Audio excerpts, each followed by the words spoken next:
Well, good afternoon, everybody. Dr. Ken Muich from the Fibromyalgia Wellness Center. I hope everybody's had a wonderful weekend and is enjoying themselves. I'm sorry if you have bad weather in Arizona out here. It's just fantastic. It's supposed to be about 75 degrees and sunny, which makes it really nice, obviously, and comfortable. That's one of the nice things about living at fibromyalgia. If you are living in Arizona, if you are a fibromyalgia patient, and that is that we have very few seasons here.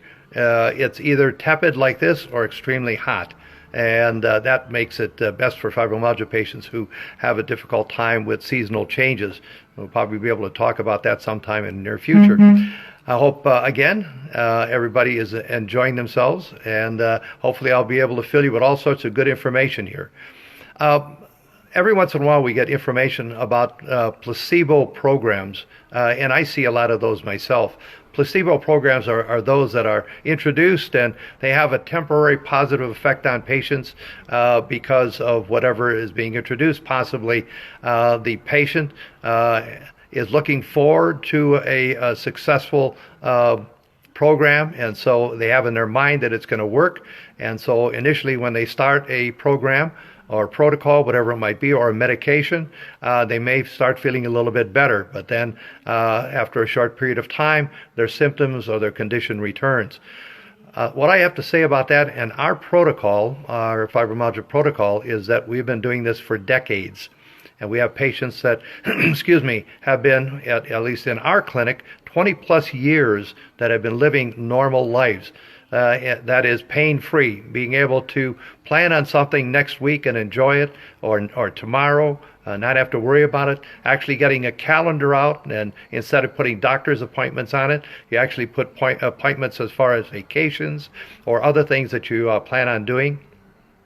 And we're very, very proud of that. And that's very, very important, because ours is the only program, our only protocol that actually works with the condition. We treat the condition and not the symptoms. So I have to go back for those people that have not really spent a lot of time on my live videos to introduce you to just a little bit of background information again.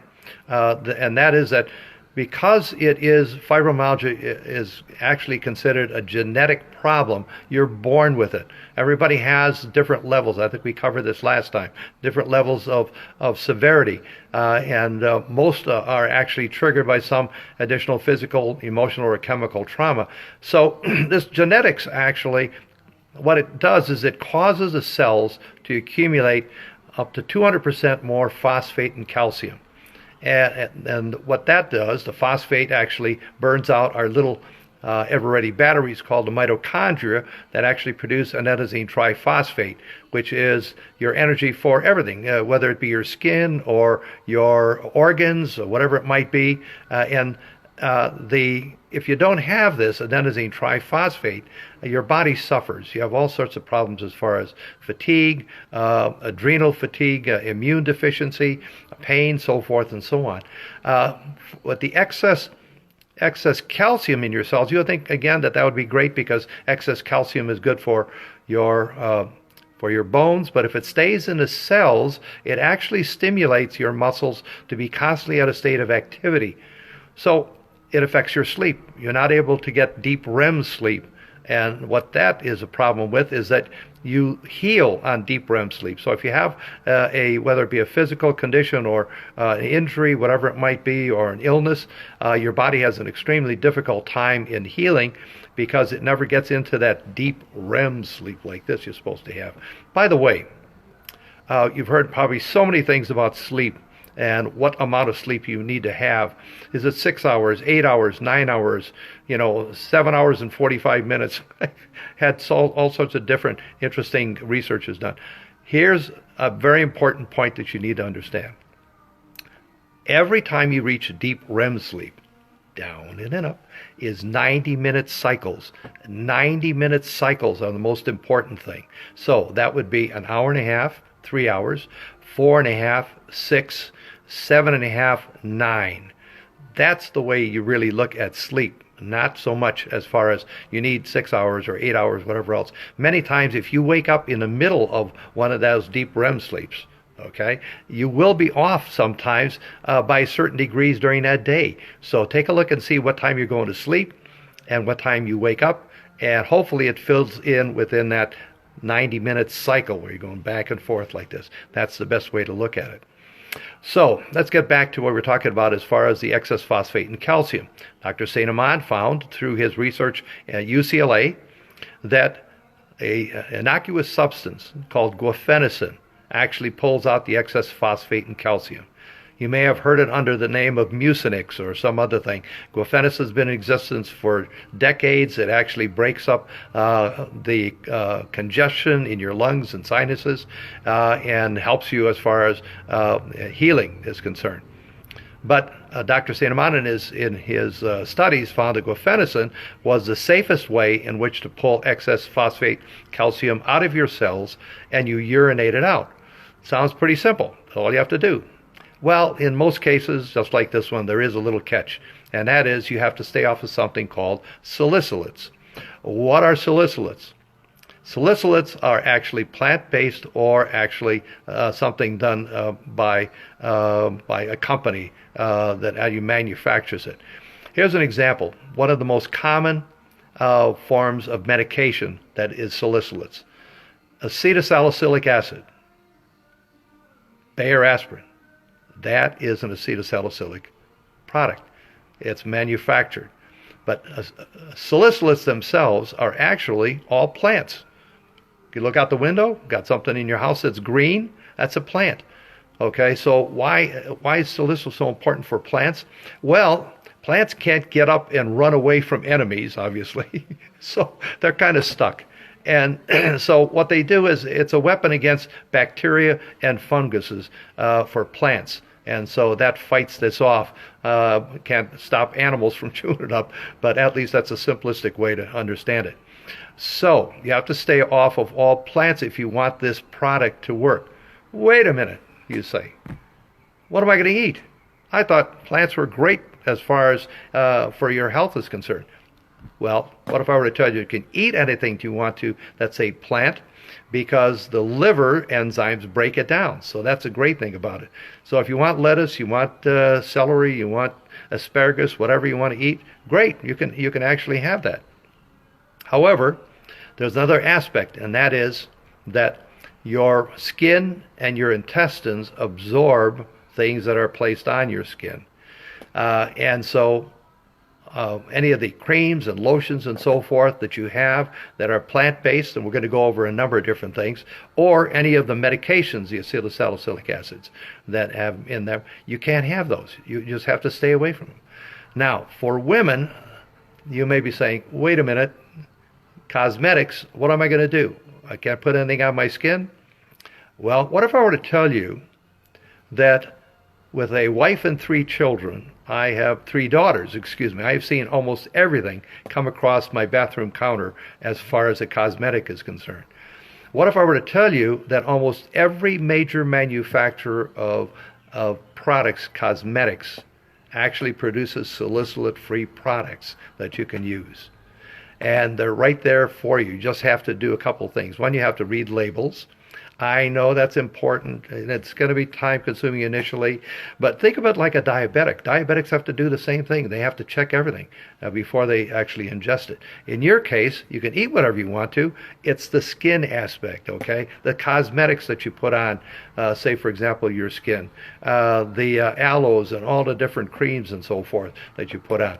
Again, the best way to find out is Dr. Saint Amand has done studies on all of these products for decades, and he has lists on his website, the California Fibromyalgia Treatment Center, so that you can just look it up and see.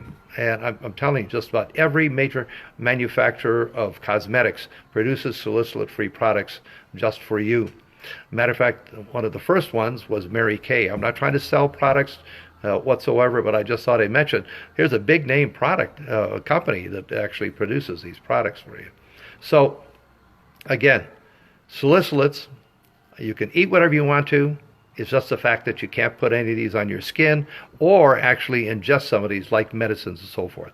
So let's take a look at some of these different forms of salicylates that I know you come across, such as medications. I mentioned to you Bayer aspirin, you have Anacin, you have Excedrin, you have Pepto-Bismol, you have Alka-Seltzer. All those things that many people usually use commonly actually have salicylates in them, and they would be adversely affecting you and would stop the protocol from working.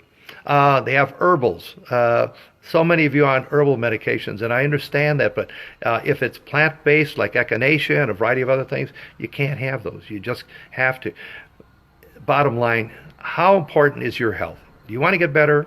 You want to be pain-free? You want to enjoy life like your neighbors and all the other people? If you can even remember when you enjoyed life like that, you got to stay off of that. You have to stay off of these things. Vitamins, you might say, well, I don't know, what are vitamins? Well, think about rose hips for vitamin C. That's one of the aspects. Again, take the time, read the label. If it has any plants in it, don't eat it. Or you can check, again, with Dr. St. Aman's website and check, because he has lists of products of every manufacturer produces salicylate-free products. Topical creams. Okay, I mentioned aloe, the tiger balm, all of the liniments and so forth that you might put on your skin. Those are not, and cosmetics, can't do those if they are plant-based. Okay, so you have to stay off of those. Shaving gels and so forth. Again, you see a lot of them say have aloe and have this and that and so forth. Turn it around, take a look at what the ingredients involve. If any question, be sure to check. Otherwise, why do it and then have a bad reaction with the protocol itself? Oral agents such as mouthwashes, peppermints and spearmints and toothpaste, things of this sort. Again, you read the labels. I keep on saying this over and over and over again, but that's the most important thing. And again, if you have any questions, I have my patients contact me, say, what about this, so forth and so on. Or again, check with the Fibromyalgia Research Center in California, Dr. St. Aman, and he has lists of these products that you can use that are very, very safe for you. The problem with a protocol like this, as simple as it is that it forces people to actually take the time to take care of themselves. And I know that's a very big problem for many of you. You want things that are easier. This is easy if you just think about it. Think about how important your health is and how important you want to get back to where you were. You know, I keep on mentioning that I had a patient that came in, and whenever I have patients come in to try the protocol, we ask them to write down different goals. Give me at least 5 goals. What do you want to do? You want to get out of bed without pain? You want to go golf? You want to ski? You want to go to a movie? So forth and so on, whatever. Those are goals, and as they reach them, we just kind of check them off because that means they're improving. Well, this one lady came in, and she was quite a ways through her protocol. And she was very, very excited and very happy about what was going on. And she said, guess what I can do that I couldn't do before? And I looked at her chart, and I'm going, wow, she just checked out almost everything. I said, and I'm thinking, I'm going, I don't know. What is it? What is it? What could it be? And she says, I can plan on something tomorrow or next week and be able to do it.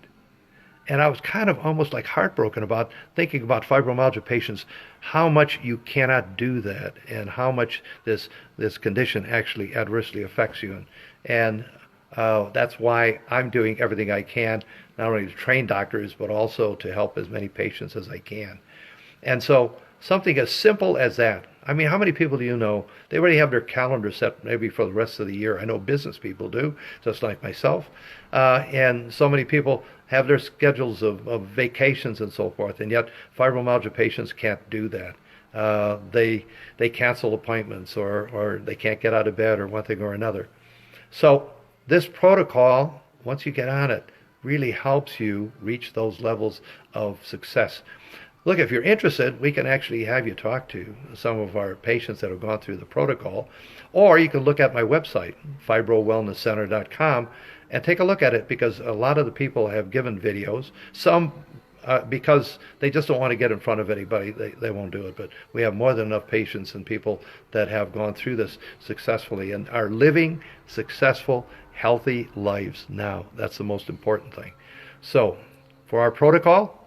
You have the detox, you have the guaifenesin, you have the mapping, you have all the wonderful things that you go through as you become better and better and healthier. The one thing you have to do is stay off of salicylates. And we have more than enough information to help you through that. I want to thank you very, very much again for joining. Feel free to ask questions or to join in every Monday at 12:30. We'll have different subjects, and I try to let people know what they would be during the week so that you can plan on it. And it usually lasts anywhere from 15 to 20 minutes, unless there's additional questions. Thank you. Have a wonderful week. Happy Easter to everyone, and also to all the people out there that are suffering from fibromyalgia. We are here to help you, and we'll do everything we can to help as often as we can, as much as we can. Thank you very, very much for allowing me to help you.